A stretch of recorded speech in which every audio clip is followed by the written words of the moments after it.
రామాయ రామచంద్రాయ రామభద్రాయ వేదసే రఘునాథాయ నాథాయ సీతాయా పతయే నమః.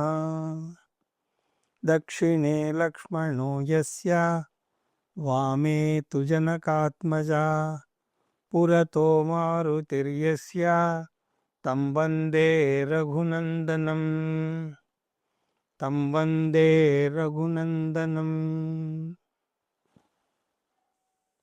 స్మరవారం వారం కార్యక్రమంలో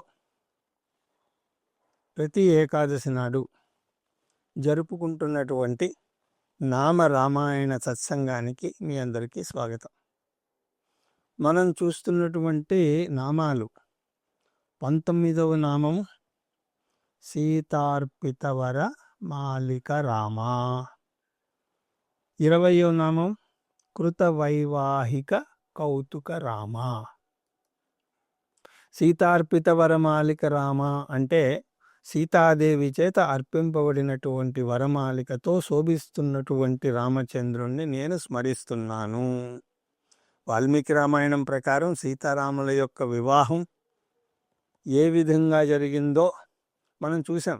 ఎప్పుడైతే రామచంద్ర స్వామి శివధనుస్సును చూస్తాను అని విశ్వామిత్రులను వారిని ప్రార్థించడం, విశ్వామిత్రుల వారు జనకుల వారిని శివధనుస్సు చూపించమని ఆజ్ఞాపించడం, అలాగే రామచంద్ర స్వామి శివధనుస్సును చూసి ఒకసారి ఎక్కుపెడతాను అని అడగడం, అలా ఎక్కుపెట్టేందుకు ప్రయత్నిస్తున్నప్పుడు ఆ శివధనుస్సు విరగడం, ఆ కథంతా మనం చూసాం.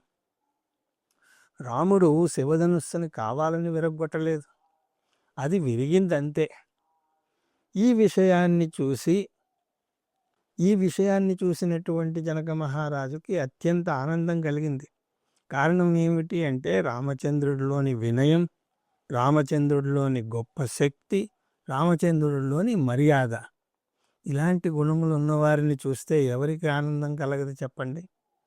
కాబట్టి ఇంత శుభలక్షణ సంపన్నుడైనటువంటి రాముణ్ణి చూసి జనక మహారాజు గారు సంతోషించారు.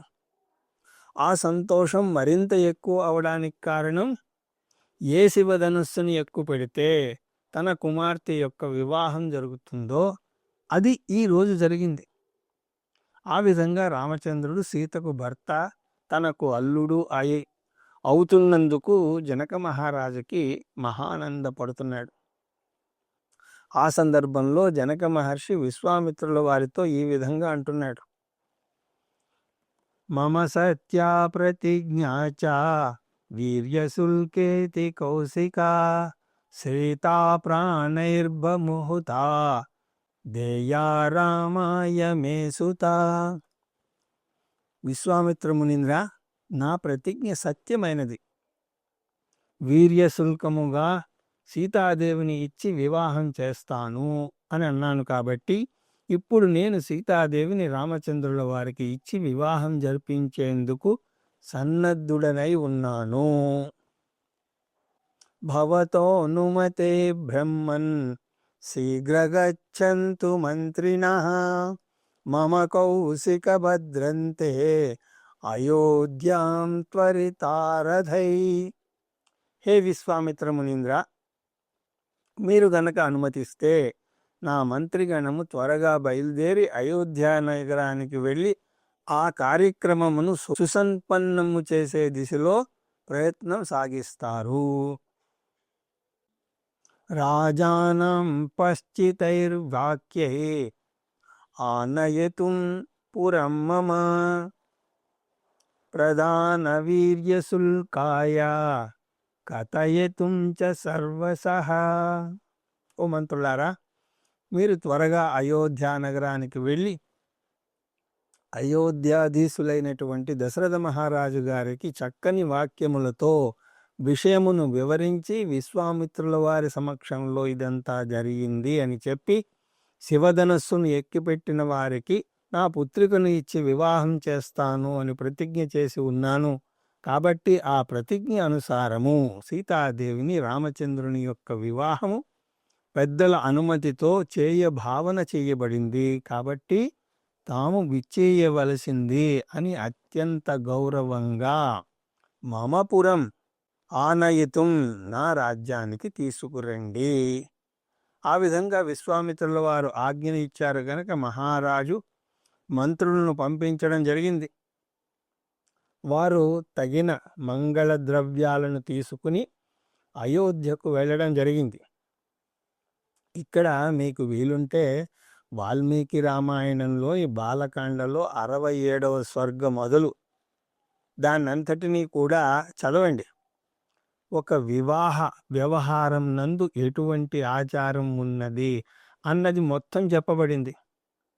ఏదైనా ఒక శుభవార్తను చెప్పేటప్పుడు మంగళ ద్రవ్యాలను తీసుకుని వెళ్ళాలి. మంగళ ద్రవ్యము అంటే ఏ వస్తువుని కనుక చూస్తే ఏదో ఒక శుభం జరుగుతోంది అన్న ఆలోచన కలుగుతుందో అటువంటి వస్తువుల సముదాయం, వాటిని మంగళ ద్రవ్యములు అని అంటారు. కాబట్టి మీరు ఎప్పుడైనా పెళ్ళి ఇలాంటి శుభకార్యములకు ఆహ్వాన పత్రిక ఇచ్చేటప్పుడు ఇలాంటి మంగళ ద్రవ్యములు అంటే కొబ్బరి బొండం, పువ్వులు, పసుపు, కుంకుమ ఇలాంటివన్నింటివి కలిపి ఇచ్చి సపరివారంగా వచ్చి వధూవరులను ఆశీర్వదించండి అని ప్రార్థిస్తూ ఆహ్వానించాలి. అయితే ఈ రోజుల్లో పిలుపులు అలాగే ఉన్నాయి. ఎందుకంటే కాళ్ళు నొప్పులు నాయనా రాలేకపోతున్నాను, లేకపోతే చాలా బిజీ, ఎన్ని పనులున్నాయో రాలేకపోతున్నాం అని వాట్సాప్లో పిలుపులు. ఆ వచ్చిన వాళ్ళు కూడా దానికి తగ్గట్టుగా ఏదో రాత్రి 12 అయితే అప్పుడు ఆటోలు దొరకవమ్మా అని చెప్పి ఆశీర్వదించడం మాట మానేసి ఏదో హాయ్ హలో చెప్పి భోజనం చేసి వెళ్ళిపోవడం, ఇదే జరుగుతుంది.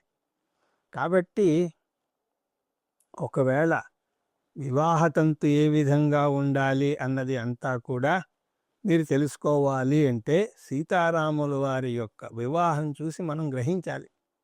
ఇక్కడ ఏ విధంగా జనక మహారాజు చేయమని చెప్పారో ఆ విధంగానే మంగళ ద్రవ్యాలను తీసుకుని ఆ మంత్రులు దశరథ మహారాజుని ఆహ్వానించారు. అప్పుడు దూతవాక్యం తు తత్రుచ్వా రాజా పరమహర్షితః వసిష్ఠం వామదేవంచ మంత్రిణోన్యాశ్చ సోబ్రవీత్. అలాగా పిలుపు వినగానే రాజుగారు చాలా సంతోషపడ్డారు. రాజుగారు అంటే ఎవరిక్కడ? దశరథ మహారాజు గారు. ఆ దూతల ద్వారా ఆ శుభవార్త వినంగానే దశరథ మహారాజు పరమానందభరితుడయ్యాడు. ఎందుకంటే వెతగ్గా ఒక మంచి సంబంధం దొరకడం చాలా కష్టం. అందులోకి ఈ రోజుల్లో అబ్బాయిలకి మరీ కష్టం. అదే పరిస్థితి ఆ రోజుల్లో కూడా ఉన్నది.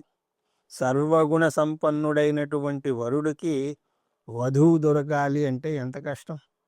అలాగే శుభలక్షణవతి అయినటువంటి అమ్మాయికి అబ్బాయి దొరకడం కూడా అంతే కష్టం. అలాగా దశరథ మహారాజుల వారికి వెతకకుండానే విశ్వామిత్రుల వారి దయ వల్ల అలాంటి శుభలక్షణవతి అయినటువంటి సీతాదేవి కోడలుగా దొరుకుతోంది అని చాలా సంతోషిస్తున్నాడు. వసిష్ఠం వామదేవంచ మంత్రినో నాస్త్య శోభ్రవీత్. ఇక్కడ జాగ్రత్తగా వినండి.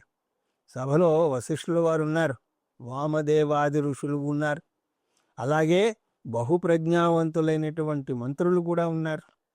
వారందరినీ చూస్తూ దృష్టవీర్యస్తు కాకస్తో జనకేన మహాత్మన సంప్రదానం సుతాయాస్తు రాఘవే కర్తుమిచ్చతి. ఓ మహర్షులారా, దృష్టవీర్యస్తు కాకస్తో రామచంద్రుడి యొక్క పరాక్రమను చూసిన వాడై మాన్యులైనటువంటి జనక మహారాజు సుతాయాస్తు సంప్రదానం, తన కుమార్తె అయినటువంటి సీతాదేవిని ఇవ్వాలి అని కోరుకుంటున్నాడు. యది ఓ రోచతే వృత్తం జనకస్య మహాత్మనః పురీం గచ్ఛామహే శీఘ్రం మా భూత్కాలస్య పర్యయః. ఒకవేళ జనక మహారాజు తలపెట్టినటువంటి ఆలోచన మీకు ఆమోదయోగ్యమైతే, ఇక్కడ మీకు ఆమోదయోగ్యం అన్న పదం ముఖ్యం. అప్పుడు మనం ఆలస్యం చేయకుండా మిథిలా నగరానికి బయలుదేరి వెళదాము. ఇదంతా ఎందుకండి? తన కుమారుడి యొక్క వివాహం కదా, మధ్యలో ఈ ఋషులు మంత్రులు ఎందుకు అంటే, అది రాజు యొక్క జీవితం అంటే. ముందు వశిష్ఠుల వారిని అంగీకరించాలి. ఎందుకంటే వారి యొక్క కులదైవం కులగురువు. కులగురువు అంటే ఏదో మనం పెట్టుకునేటువంటి పిల్లవాడికి టీచర్ లాంటి వాడు కాదు. ఏదో 10,000 ఇస్తాం, రోజు వస్తూ ఉండు, వాడు చదువుకుంటాను అన్నప్పుడు చదువు చెప్పు అని అనడానికి. అది కాదు. కులగురువు అంటే సాక్షాత్తు దైవం. మొదట వశిష్ఠుల వారు అంగీకరించాలి. ఆ విధంగా ఉండేది ఆ రోజుల్లో.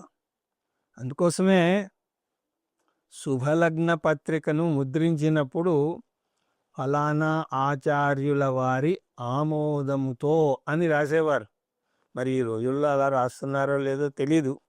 ఒకవేళ రాసినా కూడా ఏదో నామకే వాస్తే అన్నట్టుగా రాస్తారు. కానీ ఆ ప్రథ ఎక్కడిది అంటే ఇక్కడి నుంచి వచ్చింది. ఆ గురువు కూడా ఈ పిల్లవాడి లక్షణాలు సరిగా ఉన్నప్పుడే ఆమోదించేవారు. లేకపోతే వివాహం ఇప్పుడే వద్దు అనేవారు.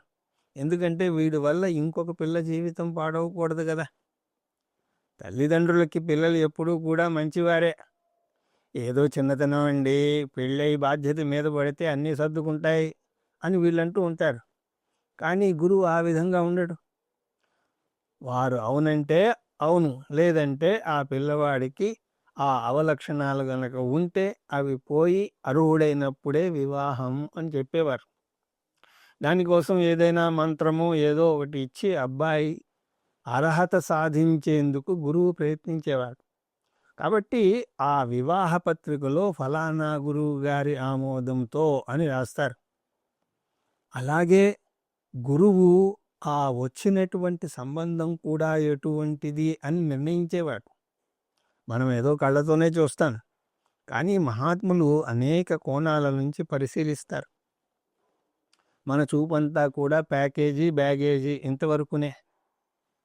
ప్యాకేజీ బ్యాగేజీ తర్వాతే అందము, మిగతా వ్యవహారం అంతా కూడా.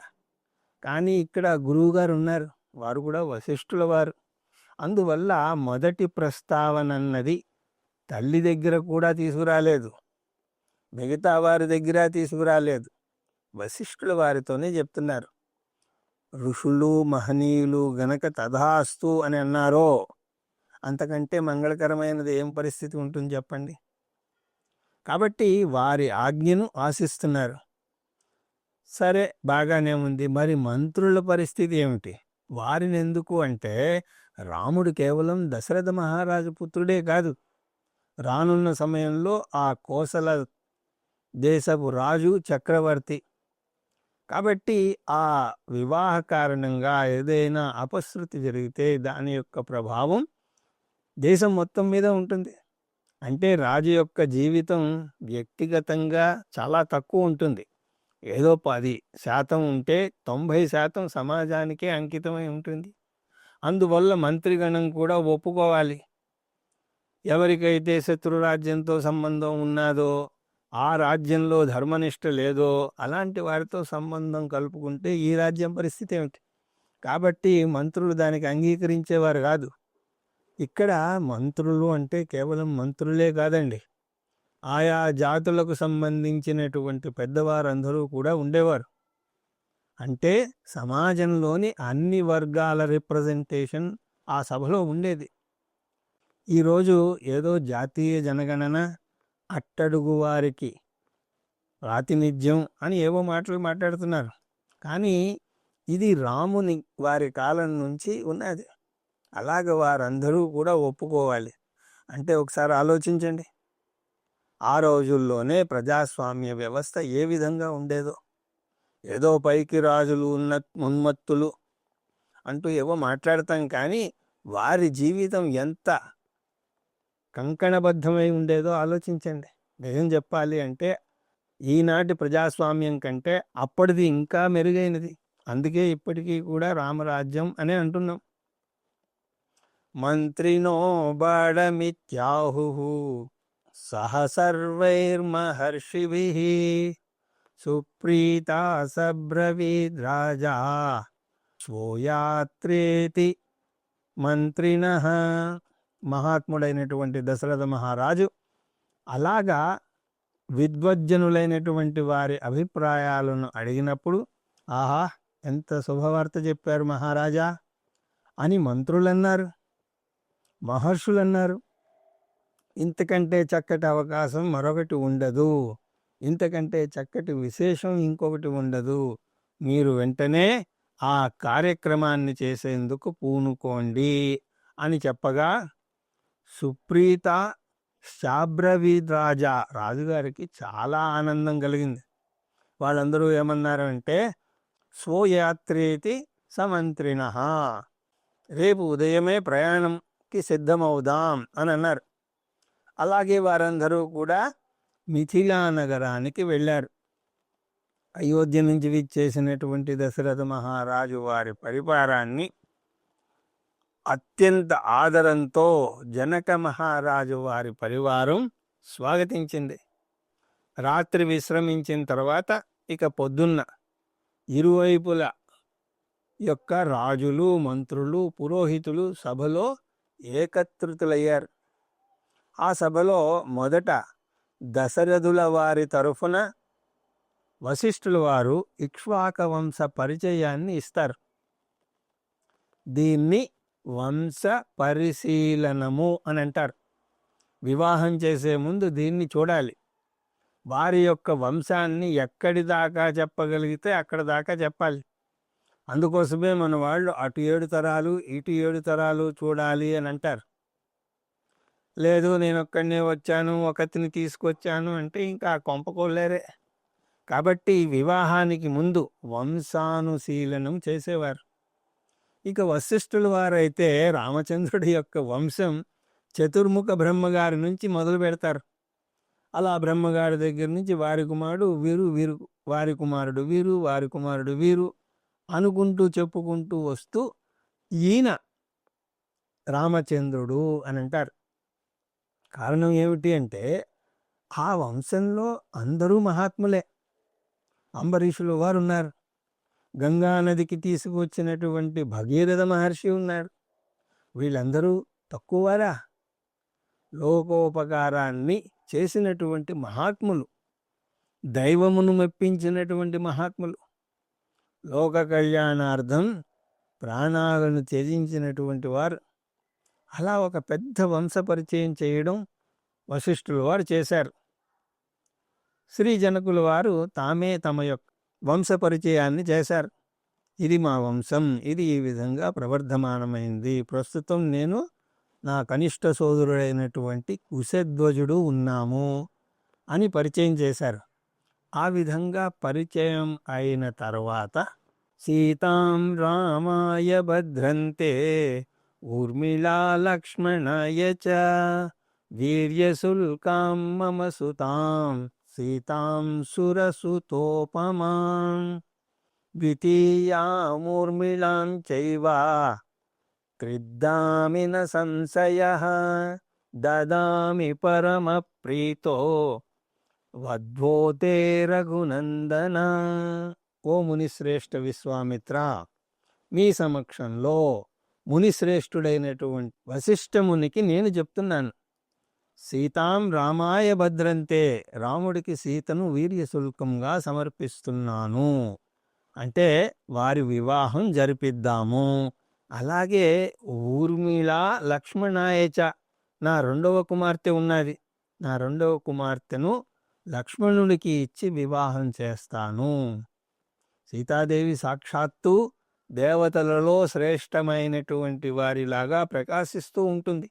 అలాగే ఊర్మిళ కూడా సీతకు ఏమాత్రం తగ్గదు, శుభలక్షణవతి. ఆ విధంగా రాముడికి సీతను, లక్ష్మణుడికి ఊర్మిళను ఇస్తాను అని చెప్పి 3 సార్లు చెప్పడం జరిగింది. అంటే ఇందులో ఏమాత్రం సంశయం లేదు. దదామి పరమ ప్రీతో పరమం, పరమ సంతోషంగా వారిని సమర్పిస్తున్నాను అంటే దీన్ని వివాహ క్రతువులో వాగ్దానము అని అంటారు. ఈ వాగ్దానం అన్నది పోయి బెట్రోతల్ అని నిశ్చితార్థం అని అన్న కాన్సెప్ట్ తెచ్చుకున్నారు. ఆ రోజు కూడా అమ్మాయి అబ్బాయి హంగామాగా ఫోటోలు దిగడం. ఆ రోజు అసలు వీళ్ళిద్దరూ రావాల్సిన పని లేదు. హంగామా, హడావిడి, డబ్బు ఖర్చు. అక్కడ ఆడవాళ్ళు ఏదో చేయి చాచితే మెహందీ పెడుతున్నారు. మరి మగవాళ్ళ చేతుల్లో ఏదో ఒకటి ఉండాలి కదా, అది కూడా ఏదో ఉంటుంది. కానీ అది మన హిందూ సాంప్రదాయం కాదు. కానీ ఏం చేస్తాం, జరుగుతోంది. పూర్వం దాన్ని వాగ్దానము అని అనేవారు. అది కాస్త పోయి లగ్నపత్రిక రాయడం అయింది. ఎందుకంటే వాగ్దానానికి విలువ పోయింది. నువ్వు ఆ రోజు ఏం చెప్పావో అని. అందుకోసం లగ్నపత్రిక రాసుకోవాలి. నోటి విలువ పోతూనే కాగితం రాసుకోవడం వచ్చింది. అది కూడా మనమిద్దరం రాసుకుంటే కుదరదు. మీరిద్దరూ ఏం రాసుకున్నారో, ఏం గొడవ పడ్డారో అంటారు. అందుకోసం ఇంకో నలుగురు. మరి ఆ నలుగురిని రమ్మంటే, ఉత్తినే రమ్మంటే ఎందుకు వస్తారు? భోజనం పెడతారా అని అడుగుతారు. సరే భోజనం పెడతాను లేవయ్యారా అంటే, భోజనం ఒకటేనా అని ఇంకోటి అడుగుతాడు. ఇంకోటి కూడా ఉంది లేవయ్యారా అంటాడు. అప్పుడు వాళ్ళు వస్తారు.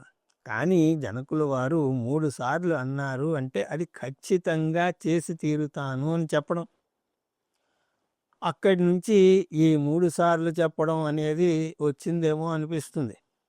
వాళ్ళు కూడా ఏదో తలాక్ తలాక్ తలాక్ అని 3 సార్లు వేస్తే అయిపోతుంది అన్నది ఇక్కడి నుంచి వచ్చిందేనేమో అని అనిపిస్తుంది. జనకుల వారు, నేను 3 సార్లు చెప్తున్నాను మహర్షులారా, మహనీయులారా, నేను పరమ ప్రీతితో నా 2 కుమార్తెలను సమర్పిస్తున్నాను. తముక్తవంతం వైదేహం విశ్వామిత్రో మహాముని ఉవాచ వచనం వీరం వశిష్ఠ సహితో నృపం. ఇలాగ జనకుల వారు చెప్పిన తర్వాత విశ్వామిత్రుల వారు ఊరుకోకుండా ఒక ప్రకటన చేశారు. వశిష్ఠుల వారు, విశ్వామిత్రుల వారు, శతానందుల వారు వీళ్ళందరూ కూడా ఒకటైపోయారు. వీరందరూ కూడా సమర్థిస్తున్నట్టు తలాడిస్తుంటే ఏదో ఒక నిర్ణయాన్ని ప్రకటించారు. ఆ నిర్ణయాన్ని విశ్వామిత్రుల వారు వారి యొక్క ఆమోదంతో గట్టిగా ప్రకటించారు. ఏమని? రామలక్ష్మణుల యొక్క వివాహం బాగానే ఉన్నది, మరి ఇంకొక 2 మిగిలి ఉన్నారయ్యా, భరత శత్రుఘ్నులు. వారి కోసం మరి ఈ ముసలాయన ఏం తంటాలు పడతాడు, ఆ విషయం కూడా ఆలోచిస్తే బాగుంటుంది కదా అని అన్నారు. విశ్వామిత్రుల వారు ఒక మాట అన్న తర్వాత కాదు అనే ధైర్యం ఎవరికైనా ఉన్నదా? ఈ విశ్వామిత్రుల వారు జనకుల వారితో, ఓ జనక, నీ అంతటి శ్రేష్ఠుడైనటువంటి నీ తమ్ముడు కుశధ్వజుడు ఉన్నాడు కదా, అతనికి కూడా 2 ఆడపిల్లలు ఉన్నారు. వారిద్దరినీ కూడా భరత శత్రుఘ్నులకు ఇచ్చి వివాహం చేస్తే 4 యొక్క వివాహం ఒకసారి జరిపించేయవచ్చు. ఆ విధంగా మనకి భోజనం ఖర్చు కూడా కలిసి వస్తుంది అని అనలేదనుకోండి, ఏదో సరదాగా నేను అంటున్నాను. కానీ ఈ యొక్క వివాహం ఒకేసారి జరిపిస్తే బాగుంటుంది కదా అని శతానందుల వారిని, అలాగే వశిష్ఠుల వారిని కూడా అభిప్రాయం ఏమిటండి అని అడిగారు. వారు సరే అన్నట్టుగా తల ఊపారు. మరి జనక, నీ అభిప్రాయం ఏమిటి అని అన్నప్పుడు జనకుల వారు వారి యొక్క ఆనందానికి అంతే లేదు.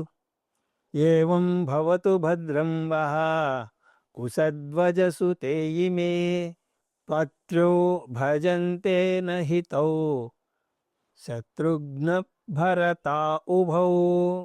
ఏవం భవతు, మీరన్నట్టే జరుగుగాక. కుశధ్వజుడి కుమార్తెలిద్దరిని భరతుడికి శత్రుఘ్నుడికి ఇచ్చి వివాహం జరిపిస్తాను అని నేను మాట ఇస్తున్నాను అని అన్నాడు. అందరూ కూడా దశరథ మహారాజు ఏమంటారో అని ఆయన వైపు చూస్తే ఆయన అమ్మయ్యా, కానీ ఖర్చు లేకుండా 4 పెళ్ళిళ్ళు జరిగిపోతున్నాయి అని సంతోషపడుతున్నాడు. అని కాదు, ఆయన సంతోషం దేనికి అంటే మహాత్ముల యొక్క నిర్ణయం అది. ఆ వివాహాన్ని నిర్ణయించింది తల్లిదండ్రులు కాదు, సాక్షాత్తు మహనీయులు ఆ నిర్ధారణ చేశారు. చెప్పుకున్నాం కదా, వాస్తవానికి రాముణ్ణి ఇక్కడ దాకా తీసుకువచ్చింది దీనికోసమే. విశ్వామిత్రుల వారి యొక్క శక్తి సరిపోదా ఆ 4 అసురుల్ని చంపడానికి? రామచంద్రమూర్తి కావాల్సి వచ్చాడా? విశ్వామిత్రుల వారు ఆ బాధ్యత తీసుకున్నారు. ఈ అవతారం యందు జగజ్జనని అయినటువంటి సీతాదేవిని రాముల వారికి ఇచ్చి వివాహం జరిపించాలి అని మహాత్ములకి ఒకరు చెప్పాల్సిన పని లేదు. లోక కళ్యాణార్థం అలాంటి పనులు చేస్తూనే ఉంటారు. అటువంటి ఋషి వాక్యమును దశరథుల వారు కాదు అని అన్నారు కదా. అలా వశిష్ఠ విశ్వామిత్ర సదానంద వారి ఆధ్వర్యంలో రామ లక్ష్మణ భరత శత్రుఘ్నుల వివాహమునకు కావలసినటువంటి ఏర్పాట్లన్నీ కూడా జనక మహారాజు ప్రారంభించారు. దానికి కావలసినటువంటి గొప్ప యజ్ఞ వేదికను తయారు చేశారు. ఆ యజ్ఞమునకు కావలసినటువంటి ద్రవ్యములన్నింటినీ కూడా సేకరించే ప్రయత్నం చేస్తున్నారు. ఈ వర్ణన అంతా కూడా 73వ సర్గలో ఉన్నది. కావాలంటే మీరు చదివి తెలుసుకోవచ్చు. తర్వాత అగ్నిస్థాపన జరిగింది. వివాహ క్రతువు ప్రారంభమైంది. ఆ వివాహ ముహూర్తం ఎప్పుడైతే సమీపించినదో ఈ వివాహ మహోత్సవము మార్గశీర్ష మాసము శుక్లపక్షము పంచమి తిథి నాడు వస్తుంది. అంటే నవంబర్ డిసెంబర్లో వస్తుంది. మనకేమో రామదాసు ఒక కన్ఫ్యూజన్ తెచ్చిపెట్టాడు. రాముడి జన్మదినం రోజు కళ్యాణం అని. ఇప్పుడు కూడా అందరూ అదే అనుకుంటున్నారు. చైత్రశుద్ధ నవమి నాడు రాముని యొక్క జన్మదినం. ఆ రోజు పవిత్రమైనటువంటి రోజు కాబట్టి స్వామివారి కళ్యాణం కూడా దర్శించి సంతోషపడతారు అని భావించి అలా పెట్టి ఉండవచ్చు. కానీ మీరు ఆ విధంగా అనుకోకండి. రామ కళ్యాణం జరిగినది చైత్రశుద్ధ నవమి నాడు కాదు, మార్గశీర్ష శుక్లపక్ష పంచమి నాడు. ఈ సంవత్సరం అది నవంబర్ 25 మంగళవారం నాడు పడింది. ఓపిక ఉన్నవాళ్ళు శ్రీరామ కళ్యాణం ఆ రోజు చేసుకోగలరు. దానిని వివాహ పంచమి అని కూడా అంటారు. అలా ఎప్పుడైతే శుభముహూర్తం సమీపించినదో తతసీతాం సమానీయ సర్వాభరణభూషితాం సమక్షమగ్నే సంస్థాప్య రాఘవాభిముఖే తతః అప్పుడు సర్వాభరణభూషితమైనటువంటి సీతాదేవిని తీసుకువచ్చారు. యాగాగ్ని సమీపానికి తీసుకువచ్చారు. రాఘవుడికి అభిముఖంగా కూర్చోబెట్టి అబ్రవీజ్జనకో రాజా కౌసల్యానందవర్ధనం ఇయం సీతా మమ సుతా సహధర్మచారీ తవ. జనకుడు ఈ విధంగా అంటున్నాడు.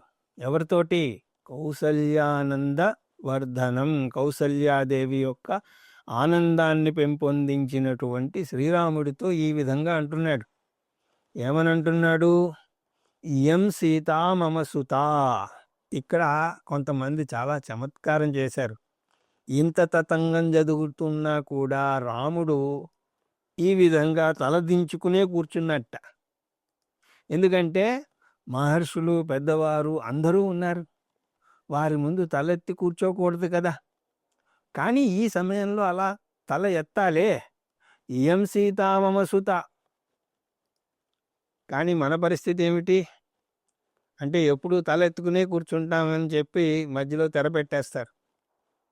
జనకుడు అనుకుంటున్నట్ట, ఈ సందర్భంలోనైనా అమ్మాయి మొహం చూడాలి కదా, మా అమ్మాయిని పరిచయం చేస్తున్నాను కదా, ఈ సందర్భంలోనైనా కనీసం తల ఎత్తి చూడాలి. కానీ రామచంద్రుల వారి సమస్య ఏమిటి అంటే ఇక్కడ జనకుడు ఇయం సీతా మమ సుత, ఈ కన్య నా పుత్రిక అని అంటున్నాడు. పరస్త్రీని మరి రాముడు ఎలా చూస్తాడు? ఇప్పుడు జనకుల వారికి అర్థమైంది ఈయన మర్యాద ఎంత ఎక్కువో అన్నది. సహధర్మచారి తవా, నీ సహధర్మచారిణి అని అన్న తర్వాత అప్పుడు తల ఎత్తి రాముడు చూశాట అని కొంతమంది చమత్కరిస్తారు. అలా అని చెప్పి రామాయణంలో ఏమీ లేదు. అలా అని చెప్పి దాన్ని తోసిపుచ్చాల్సిన అవసరం కూడా లేదు. ఎందుకంటే ఆ పోలిక ఎంత చక్కగా ఉన్నదో చూడండి.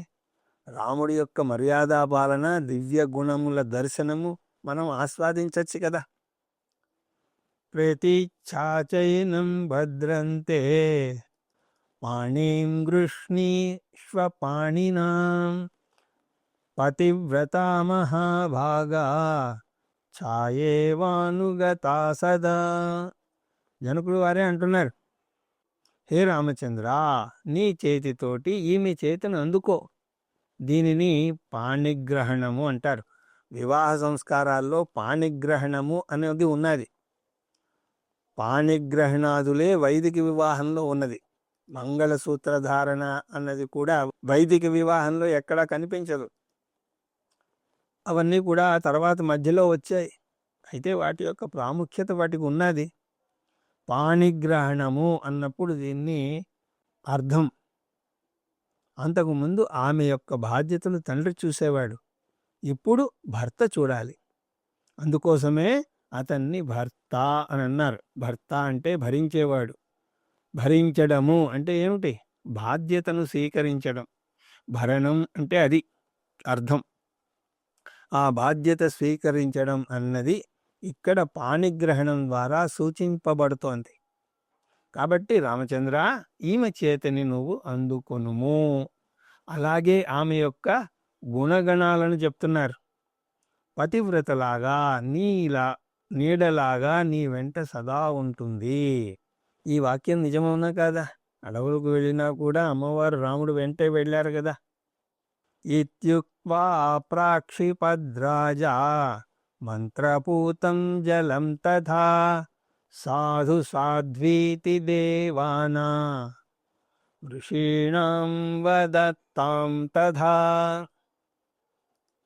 ఆ విధంగా మాటలు చెప్పిన తర్వాత మంత్రపూరితమైనటువంటి జలమును జనకుల వారు ఇచ్చారు. సాధు సాధ్వీతి దేవానా, దేవతలు మునులు అందరూ కూడా చాలా సంతోషించారు. ఆ తర్వాత తెలిసిందే, దేవదుందుభిర్ని ఘోష పుష్పవర్షో మహానభూత్ ఏవం దత్వా తథా సీతాం మంత్రోదక పురస్కృతాం. మంత్రించినటువంటి ఉదకముతో ఆ ఉదకాన్ని జనకుల వారు రాములకి ఇచ్చారు. దానితో వివాహం సంపన్నమైనది. ఆ తర్వాత దేవదుందువులు మ్రోగాయి, పైనుంచి పుష్పవర్షం కురిసింది. అబ్రవీజ్జనకో రాజా హర్షేణాభి పరిప్లుతః లక్ష్మణాగచ్చ భద్రంతే ఊర్మిళామద్యతాం మయా. లక్ష్మణ, నువ్వు అలా దిగాలుగా నిల్చోకయ్యా, ఆ తర్వాత నీదే కార్యక్రమం అని చెప్పి ఊర్మిళాదేవిని ఇచ్చి పాణిగ్రహణం గావించారు. ప్రతిశ్చ పాణిం గృహ్ణీష్వా మా భూత్కాలస్య పర్యయః. ఇక ఇంకా వివాహ క్రతు ఆలస్యం అవ్వకూడదు, ముందుకు సాగాలి. కాబట్టి తమేవ ముక్తా జనకో భరతం చాభ్యభాషత గృహాణ పాణిం మాండవ్యా పాణినా రఘునందనౌ. ఓ భరత, నువ్వు కూడా రావయ్యా. నా కనిష్ట సోదరుడి యొక్క కుమార్తె అయినటువంటి మాండవి యొక్క పాణిని గ్రహించు. శత్రుఘ్నం చాపి ధర్మాత్మా అబ్రవిజ్జనకేశ్వరః శ్రుతకీర్త్యా మహాబాహో పాణిం గృహ్ణీష్వ పాణినా. అలాగే శత్రుఘ్నుని కూడా పిలిచారు. వారి స్థానం నుంచి శత్రుఘ్నుడు వచ్చాడు. వారికి శృతకీర్తిని ఇచ్చి వివాహం జరిపించారు. ఆ విధంగా రాముడికి సీతాదేవి, లక్ష్మణుడికి ఊర్మిళాదేవి, భరతుల వారికి మాండవి, శత్రుఘ్నుల వారికి శృతకీర్తిని, ఆ విధంగా వారి యొక్క వివాహం సంపన్నమైనది. నూతన వధూవరులు పెద్దలకు నమస్కరించారు. వారి యొక్క ఆశీర్వాదాన్ని పొంది యాగాగ్నికి ప్రదక్షిణం చేసి ఆ విధంగా వారు గృహస్థులయ్యారు. ఇంతకాలం బ్రహ్మచర్య ఆశ్రమ పాలన జరిగింది. ఇప్పుడు గృహస్థ ఆశ్రమంలోకి అడుగు పెడుతున్నారు. ఇది వాల్మీకి రామాయణంలో చెప్పబడినటువంటి వర్ణన. ఈ అరగంట కాలంలో ఏం చెప్పగలను, కానీ 67వ సర్గ నుంచి గనక మీరు నిదానంగా చదివితే వివాహ క్రతువు అంతా కూడా ఏ విధంగా జరుగుతుంది అన్నది సంపూర్ణంగా మీకు తెలుస్తుంది. దేని తర్వాత ఏమి తంతో అన్నది మీకు తెలుస్తుంది. అలాగే మన పూర్వీకులు కూడా ఏ విధంగా వ్యవస్థను నడిపించారు అన్నది మనకి తెలుస్తుంది. అలాగే సీతార్పిత వరమాలిక రామ కృత వైవాహిక కౌతుక రామ అని అన్నాం. కాబట్టి మనం మన ప్రసంగాల్లో ఎక్కడెక్కడైతే వైదిక క్రతువులు వస్తున్నాయో అక్కడక్కడ కనీసం కొంచెమైనా సరే దాని గురించి చూడడం జరుగుతోంది. ఉదాహరణకి గోబ్రాహ్మణభ్య శుభం భవతు అని వచ్చినప్పుడు గోవు అంటే ఏమిటి, బ్రాహ్మణుడు అంటే ఏమిటి, ఎందుకు గోబ్రాహ్మణ శుభమస్తు నిత్యం అని అంటున్నారు అన్నదాన్ని మనం చూసాం. అలాగా ఆయా సందర్భాల్లో వైదిక అనురూప దర్శనాన్ని మనం పెంచుకుంటున్నాం.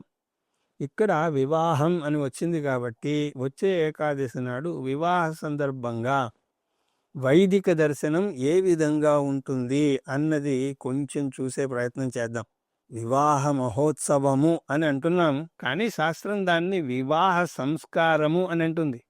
అసలు వివాహం సంస్కారం ఎలా అవుతున్నది, వీటన్నింటినీ కూడా కొద్దిగా స్పృశిస్తూ ఆ వివాహాల్లో ఉండేటువంటి అంగములు ఏమిటి అన్నవి తెలుసుకునే ప్రయత్నం చేద్దాం. రామచంద్రుడి వివాహం అన్న నెపంతో వీటన్నింటినీ కూడా వైదిక వివాహ క్రతువు దర్శనం అవుతుంది. ఆ ప్రయత్నం వచ్చే ఏకాదశి నాడు చేద్దాం. హరి ఓం తత్సత్.